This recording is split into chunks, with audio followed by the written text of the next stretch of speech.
Imagen informativa Querétaro. Pulso de los mercados.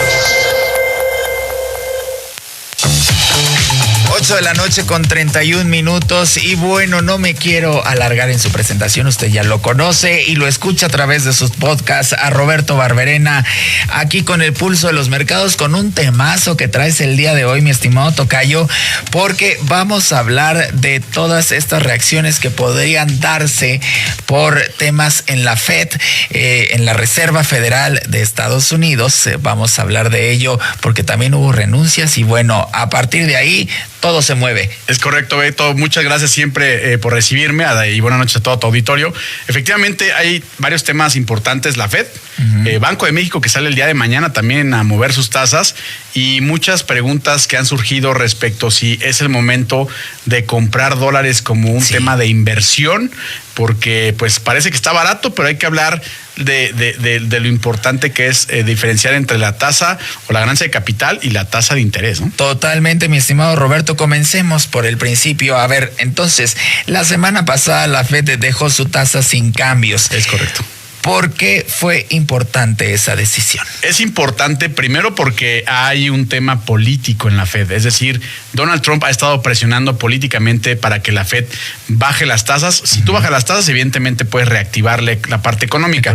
Entonces, al momento de que la Fed decide no bajar las tasas, porque evidentemente tiene una lucha importante contra la inflación en Estados Unidos, pues además de que manda una señal importante a la economía de no tenemos prisa porque hay efectos inflacionarios importantes, pues también es una raspadita por ahí a Donald Trump, pues que bajita la mano, y también lo vamos a hablar, pues está pareciendo que tiene una victoria a pesar de que la Fed dejó sin cambios la tasa, ¿no? Oye, sí, pero además también, ¿qué puede implicar el tema de la renuncia de Adriana Kugler, que dejó su lugar en la Junta y, bueno, pues de alguna manera entonces queda abierta la carta para que Trump pueda nombrar a alguien? Es correcto, tocaste un tema muy importante.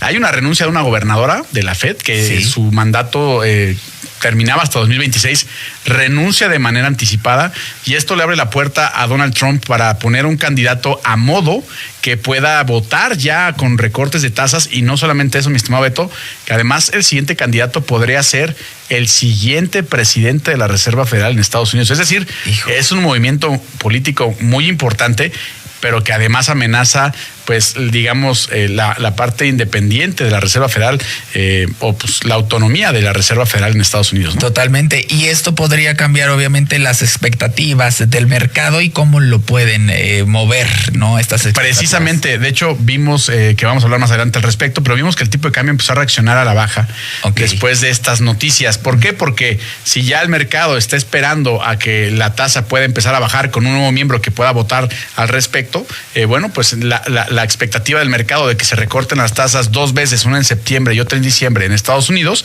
bueno, se consolida ya de manera fuerte, pues con la adición de este nuevo miembro que seguramente va a poner Donald Trump.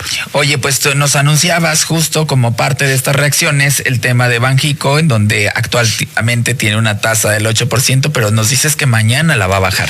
Es correcto, y eso es bien importante porque además, ojo, cuando dos decisiones de política monetaria se cruzan, pues el riesgo también se multiplica, ¿no? Sí. En Banco de México, primero hay que comentar que mañana mismo sale la inflación por la mañana, a las 6 de la mañana. Sale la inflación. Si la inflación está por encima de lo esperado y por lo anterior, seguramente podrán no bajar la tasa, aunque el mercado en consenso espera que la tasa baje del 8 al 7.75%, y ya nos acerquemos a la tasa mínima que está esperando el mercado ya en el año, del 7.5%. Es decir, muy cerquita. Es correcto, esperaríamos el recorte de mañana, tal vez un recorte más en el año, y que ya Banco de México deje de recortar, por lo menos este año, la tasa de interés, ¿no? Oye, ¿y qué implicaría que podamos llegar a esta tasa el día de mañana? Bueno, implica que, por supuesto, tus inversiones seguramente también van a caer, es decir, la tasa de inversión va a bajar. Sin embargo, también la parte de los financiamientos va a bajar. Entonces, por ejemplo, créditos, sobre todo los empresariales, que son los que están en tasa variable. Sí. Pero eventualmente con esta caída ya de tasas podemos ver que a lo mejor los créditos hipotecarios empiezan a bajar, los créditos automotrices, los créditos al consumo. Entonces, hay una implicación económica importante. Por un lado, el consumo puede subir, pero por el otro, la inversión se puede desincentivar, ¿no? Oye, y esto es, a ver, ¿nos podemos emocionar si estamos viendo que empiezan a bajar, o hay que tomarlo con cautela? Pues dependiendo de qué lado de la balanza estés. Si eres el inversionista, pues te puedes empezar a preocupar o ocupar en buscar un negocio, o ya invertir el dinero, ponerlo en la economía. Claro. Si eres la parte del consumidor, Ajá. bueno, te puedes alegrar de que seguramente puedes conseguir el dinero más barato. Ok, ¿qué puede hacer el Banxico si la inflación que se publica mañana sale más alta de lo esperado? Bueno, Banxico en teoría mañana recorta, pero si la inflación sale más alto de lo esperado, es probable que puedan desistir de este recorte, porque además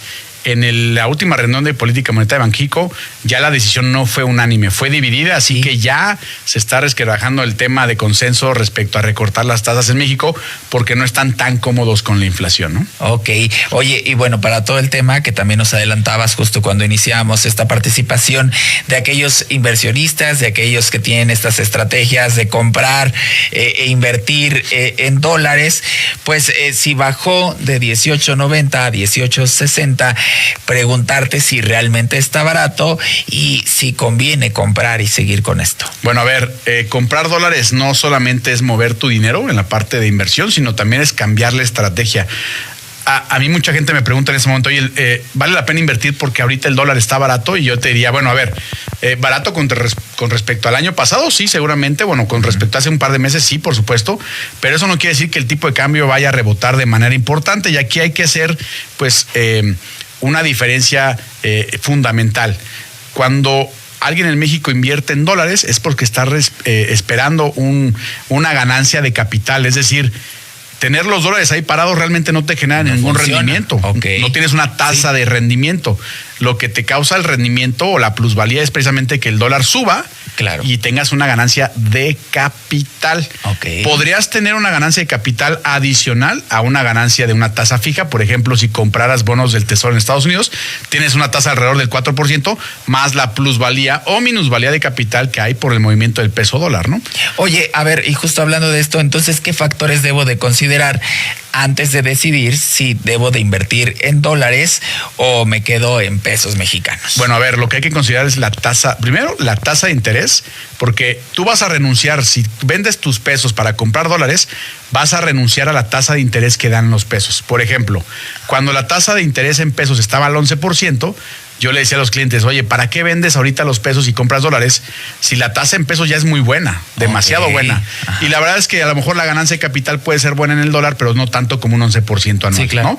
Pero ahora que la tasa de México y Estados Unidos se están empezando a juntar, sí, entonces ahorita sí dices, oye, me conviene quedarme a lo mejor a un 7.5, que es más o menos lo que anda la tasa de riesgo en México. ¿En México? 7.5, mejor renuncio al 7.5, voy por un 4% en un bono del Tesoro, pero además tengo la ganancia de capital. O sea, ya la diferencia es de 3%. Sí. En cambio, antes teníamos una diferencia del 8%, ¿no? Oye, en el tema de coberturas y derivados, ya para ir cerrando, mi estimado Roberto Barberena, si ya decidí comprar dólares, ¿cómo podría yo cubrir, cómo puedo cubrir si el tipo de cambio sube más de lo que yo espero? Bueno, ahora bien, por ejemplo, si ya tienes compromisos en dólares y quieres cubrir una alza del dólar, hay instrumentos que te permiten tener una cobertura, pero adicional te permiten participar en el tipo de cambio se queda lateral, pero creo que es un tema que hay que verlo en la siguiente cápsula con mucho más calma, ¿no? Sin duda, porque bueno, esto es interesantísimo y más para toda la audiencia de Imagen que sí le gusta estar ahí viendo